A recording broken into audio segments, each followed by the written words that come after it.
Y hay una palabra que es conocida para todos los que son lectores de la Biblia y principalmente de los salmos. Es un salmo muy conocido. Se encuentra ahí en una serie de salmos cortos que son cánticos graduales, después del salmo más largo, que es el salmo número 119. Y entre esos salmos cortos, que no duran más de, no sé, algunos 3, 4, 5, otros 10 versículos, no más, pero el salmo 126, la palabra del Señor, que es la que quiero compartir en el día de hoy para todos ustedes, como una palabra para arrancar este año 2024. Así que espero pueda ser de inspiración, de motivación y de dirección para sus vidas. Entonces leemos la santa palabra del Señor y dice así: Salmo 126. Cuando el Señor hiciere volver la cautividad de Sión, seremos como los que sueñan. Entonces nuestra boca se llenará de risa y nuestra lengua de alabanza. Entonces dirán entre las naciones: grandes cosas ha hecho el Señor con estos, grandes cosas ha hecho Jehová con nosotros, estaremos alegres. Haz volver nuestra cautividad, oh Jehová, como los arroyos del Negev. Los que sembraron con lágrimas, con regocijo segarán.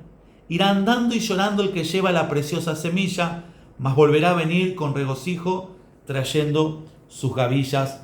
Palabra del Señor. Vamos a notar un poco, para contextualizarnos, el sentido y la orientación temporal del escritor o los escritores de este salmo. Se cree que era un cántico que el pueblo hacía en tiempos de cautividad. Un cántico que se iba trasladando de generación en generación hasta que alguien lo transcribió y lo dejó escrito y hoy lo podemos leer. Me gustaría que podamos observar, como les decía recién, el tiempo en el que se escribe o se proclama este salmo.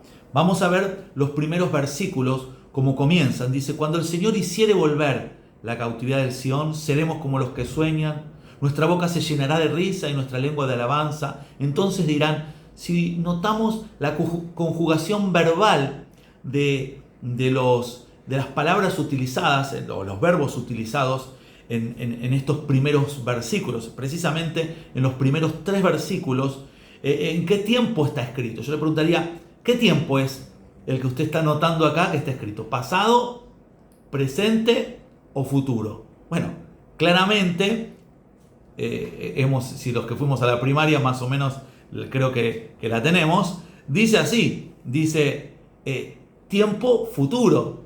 Está hablando de un tiempo futuro posible, un tiempo futuro ideal, o un tiempo futuro soñado o esperado. Es decir, está hablando de cuando el Señor hiciere. No es algo que Dios hizo, no es algo que Dios esté haciendo, sino es algo que el pueblo está creyendo que Dios va a hacer. Entonces todo lo que se está escribiendo en los primeros 3 versículos apunta de un futuro esperado, o de un futuro soñado, de un futuro deseado, del cual en el presente, por lo que estamos leyendo, no estaban gozando de todas esas bendiciones o esperanzas que ellos estaban proclamando. Ellos proclamaban una esperanza, un tiempo diferente al que estaban viviendo, pero claramente el tiempo presente no era un tiempo como el que estaban proclamando, no era un tiempo como el que estaban soñando. ¿Cuál era el tiempo presente en el cual ellos relatan o cantan o proclaman estos versículos? Era un tiempo de cautividad, era un tiempo donde los sueños o la capacidad de sueño se había confiscado, era un tiempo donde la risa no abundaba, era un tiempo donde la alegría no los envolvía, sino que era un tiempo diferente al que ellos aspiraban tener. Ahora quiero que encontremos juntos la postura que ellos tenían. Por un lado, su posición real, histórica, era, de cautividad y todo lo que eso traía. En el relato podemos ver que ellos tenían la esperanza de poder soñar. ¿Qué significa que tenían la esperanza de poder soñar? Que ahí sus sueños estaban truncados o que su capacidad de sueño estaba confiscada. Es decir, no podían soñar, no tenían sueños, no tenían muchas risas, no tenían momentos de demasiada alegría. Era como un momento que ellos deseaban, pero no lo estaban disfrutando en ese momento. Ahora, nótese la esperanza. que no están hablando de una probabilidad, sino que están hablando de un futuro que son conscientes que lo pueden tener. No hablan de un futuro probable, sino de un futuro seguro. Y ahí está donde está la esperanza, no una esperanza basada en el año, en el calendario, en una persona, en una institución, en una, no sé, en una realidad diferente, sino que su esperanza estaba basada en Dios. Es decir, no tenían una esperanza en la vida misma, no tenían una esperanza en el momento o el calendario que estaban viviendo. Ellos tenían una esperanza en su Dios. Y esa esperanza les traía una confesión positiva sobre una realidad futura, no posible, sino real, porque lo daban como un hecho. No decían, si el Señor hiciere volver, no, cuando el Señor hiciere volver. Es decir, no hablan de una probabilidad, sino de una seguridad en un futuro. Y esa es la esperanza del cristiano. Estamos comenzando un nuevo año. Yo siempre digo que cada vez que arranca un nuevo año es como tener una hoja en blanco, es como comenzar cosas nuevas, es como la posibilidad de replantearse actividades, hábitos, sueños, proyectos, motivaciones, encarar el año de una manera positiva en este sentido es bueno. Ahora, hay muchas personas que hemos escuchado que de repente ponen su confianza en el calendario. Ejemplo, esas personas que dicen, y le hemos escuchado tantas veces hablar, decir, bueno, que termine este año. El año fue malo, fue feo, año nuevo. Normalmente se dice, y lo hemos escuchado en el barrio, en las casas, en las familias, año nuevo, vida nueva. Y la realidad es que la vida no cambia cuando cambia el calendario. No tiene un poder renovador el almanaque, no tiene un poder para terminar los problemas el calendario. Muchas personas piensan que los problemas están anclados a un año, anclados a un almanaque, a un calendario, pero la realidad es que los problemas no respetan fechas, no respetan calendarios, así que no hay posibilidad de una vida nueva si no hay una esperanza concreta en un Dios que realmente puede hacer cosas nuevas. Por eso nuestra esperanza no está puesta en el principio del año. Mi esperanza está puesta en Dios. Por eso la propuesta que hemos hecho en todos estos días era: terminamos el año con Dios, comenzamos el año con Dios.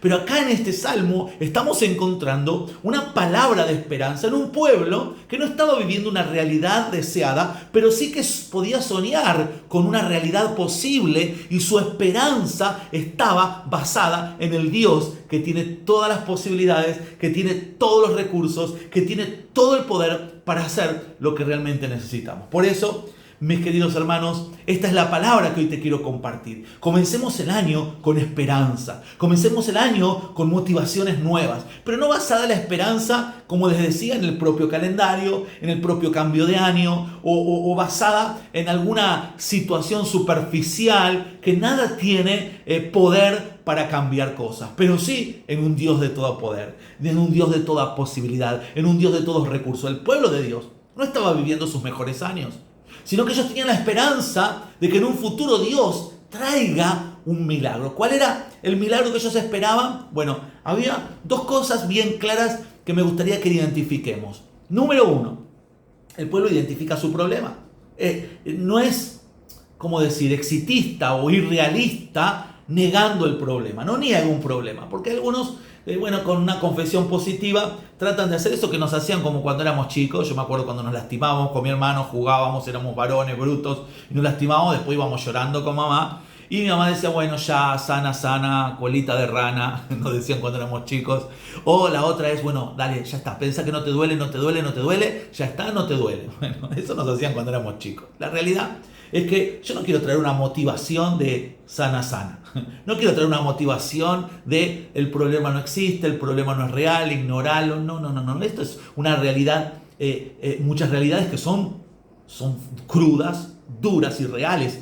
Y yo no quiero que nosotros seamos ignorantes de la realidad. Por eso la Biblia habla de que las personas, como los valientes de David. Yo comencé el año leyendo las características de los valientes de David. Los valientes de David eran personas, entre otras cualidades, entendidas en los tiempos. ¿Y qué es ser entendidos en los tiempos? No es negar los tiempos que estamos viviendo. Si hay crisis, hay crisis. Si hay tormentas, hay tormentas. Y yo, por más que diga la tormenta no es real, si me está mojando y me está sacudiendo y los rayos están cayendo alrededor mío, no puedo negar la tormenta. pero sí puedo creer que en medio de mi tormenta, que es real, hay un Dios también que es real que me puede ayudar. Y eso hacía el pueblo de Israel. No ignoraba su problema, sino que reconocía que había un problema se llamaba cautividad. ¿Cómo se llamaba el problema? Cautividad. Ellos tenían bien en claro el problema y no lo ignoraban, no decían, es más, hubo un tiempo donde se levantaron otros profetas paralelos o contemporáneos a Jeremías, que dijeron, bueno, no, la cautividad es una mentira, ya se termina, se viene un tiempo, y empezaron a proclamar o a ignorar una realidad, y Dios se levanta a través del profeta Jeremías y dice, no, a ver, vamos a poner las cosas en claro, y que no le hagan caso a profetas. Hay de los profetas que hablen y que yo no les dije nada, porque siempre se levantan profetas por todos lados, que muchas veces Dios nos los mandó. Benditos sean los profetas que traen palabra de Dios. Benditos sean los profetas que hablan las realidades de Dios, aunque a veces sean crudas. En este caso, Dios acusa a esos profetas que eran contemporáneos a Jeremías, que ignoraban la cautividad. Y Dios viene con Jeremías y dice, a ver, gente, yo no mandé a decir profetas que esta cautividad se termina o que yo les estoy dando ahora una palabra. ¿Cuál fue la palabra que les dio a través del profeta Isaías? La cautividad va a durar un tiempo. Hay un tiempo de cautividad y en ese tiempo de cautividad ustedes tienen que vivir en ese proceso y no dejen de, y comenzó a dar palabra, de edificar casas, de plantar viñas, de prosperar, de casarse, de tener hijos, dar mujeres a sus hijos, esposos a sus hijas y multiplicarse y no disminuir. Era una palabra de Dios. No ignoraba la cautividad. ¿Sí? Es más, le dicen, y no oren en contra de esta ciudad, porque ustedes están viviendo en Babilonia. La gente ahí, muy espiritual y religiosa, oraba en contra de Babilonia, un imperio pecador, la cultura caldea, los dioses paganos. Me dicen, miren, si ustedes están orando en contra de la ciudad donde están viviendo, les va a ir mal. Oren y procuren la paz de la ciudad donde están, porque en la paz la paz de la ciudad donde ustedes están, también ustedes gozarán paz. Así que dejen de orar en contra de Babilonia y de todo este imperio. Y les cambió la visión. O sea, no ignoraron un problema, no crearon una cultura religiosa exitista con una fe basada en la confesión positiva nada más. Ellos estaban creyendo que había un problema, pero por sobre el problema identificaron el milagro que esperaban. Es decir, creían que Dios podía hacer algo en medio de un problema real, tangible, duro, crudo y hasta doloroso como era la cautividad. Por eso ellos hablaban de la cautividad, no con dolor, sino con la esperanza de que Dios iba a transformar la cautividad. Yo quiero decirte algo, no ignores tu problema. Yo no quiero traerte una palabra de una confesión positiva falsa o de una motivación superficial diciendo el problema no es nada, no existe, no es real. No, yo quiero decirte, identifica tu problema, pero por sobre el problema, míralo a Dios. Por sobre tu problema, levanta tu fe en Dios. Por sobre tu realidad, como puede ser la realidad cruda y dura que les tocó vivir a un pueblo donde su risa no abundaba, donde su alegría no les frotaba flor de piel y donde había realidades muy duras. No la ignoraron a la realidad, pero por sobre la realidad identificaron el problema, mencionaron, llamaron las cosas como son, ¿sí? Como dice la palabra, las cosas como son, y después ellos proclaman una realidad de las cosas que esperan en Dios. Y dice, cuando el Señor hiciere volver la cautividad de Sión. ¿Qué está hablando? Número 1, reconoce el problema. Número 2, le pone nombre al milagro. ¿Cuál era el milagro? Volver a su tierra, recuperar lo perdido, volver a su ciudad, a su nación, volver a tener sueños. Y miren lo que provoca la esperanza.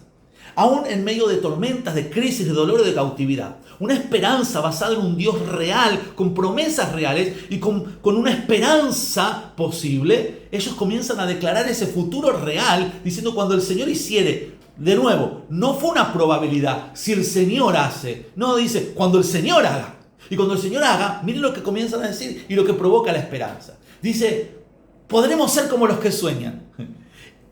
Si nosotros leemos entre líneas, ellos tenían la esperanza de que cuando Dios quite el problema y traiga el milagro, es decir, transforme la cautividad en un regreso a su tierra, en una libertad, en un tiempo nuevo, ellos dicen, vamos a ser como los que sueñan.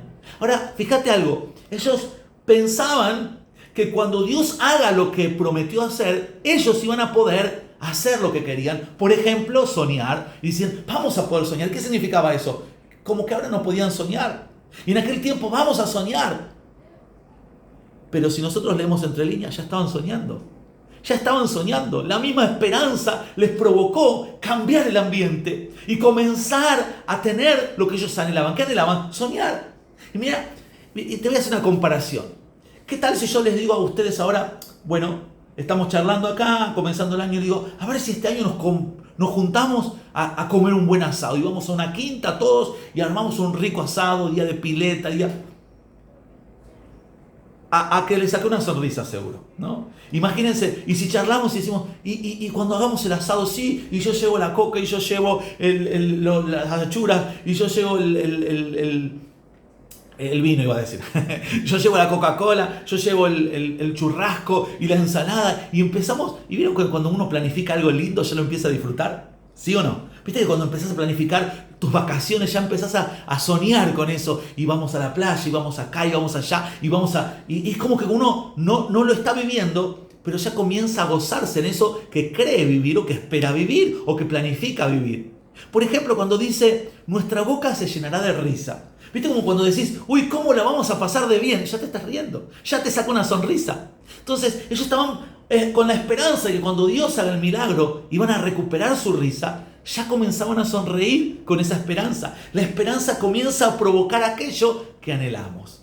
Por eso quiero animarte a que hoy levantes tu esperanza. Y como este salmo comienza, hay mucho más en este salmo, mucho más que vamos a compartir el día domingo seguramente. Pero quiero animarte a esto, a que levantes tu esperanza.